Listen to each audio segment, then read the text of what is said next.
ሰላም እንዴት ናችሁ? የ2018 ዓ.ም የስምንተኛ ክፍል የሚኒስትሪ ውጤት የሲዳማ ክልል ሲለቀቅ እንዴት ውጤታችሁን እጃችሁ ላይ ባለ ስልክ የትም መሄድ ሳይጠበቅባችሁ ምንም ወጪ ሳታወጡ በቀላሉ ማየት እንደምትችሉ በዚህ ቪዲዮ አሳያችኋለሁ። ቪዲዮን ላይክ፣ ሼር እንዲሁም ቻናሉ ሰብስክራይብ ያላደረጋችሁ ሰብስክራይብ በማድረግ ቤተሰብ መሆን እንዳትረሱ። መጀመሪያ ስልካችሁን ከከፈታችሁ በኋላ ክሮም አፕን ትከፍታላችሁ። ክሮምን ከከፈታችሁ በኋላ ሰርች ባሩ ጋር መጣችሁ ሲዳማ ዶት ሚኒስትሪ ዶት ኢቲ ሲዳማ ዶት ሚኒስትሪ ዶት ኢቲ ብላችሁ ከጻፋችሁ በኋላ ሰርች ትሉታላችሁ።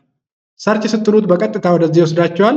ሲዳማ ኤዱኬሽን ቢሮ ግሬድ 8 ሚኒስትሪ ሪዛልት ፖርታል። ከዛ ከታች ቼክ ማይ ሪዛልት የሚል አለ። እሱ ላይ ትጫናላችሁ።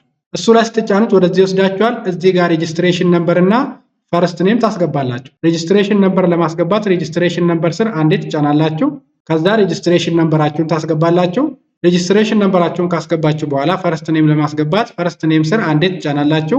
ከዛ ፈርስት ኔም የእናንተ ስም ብቻ የአባታችሁ ሳይጨምር ታስገባላችሁ። ሬጂስትሬሽን ነምበር እና ፈርስት ኔም በትክክል ካስገባችሁ በኋላ ከስር ቼክ ማይ ሪዛልት የሚል አለ። እሱ ላይ ትጫናላችሁ። እሱ ላይ ስትጫኑት ስቱደንት ፕሮፋይል ብሎ የእናንተን ፕሮፋይል መረጃችሁንና ውጤታችሁን ያመጣላችሁ። ስለዚህ በዚህ መልኩ የስምንተኛ ክፍል የሚኒስትሪ ውጤት የሲዳማ ክልል ሲለቀቅ በቀላሉ በስልካችሁ ማየት ትችላላችሁ።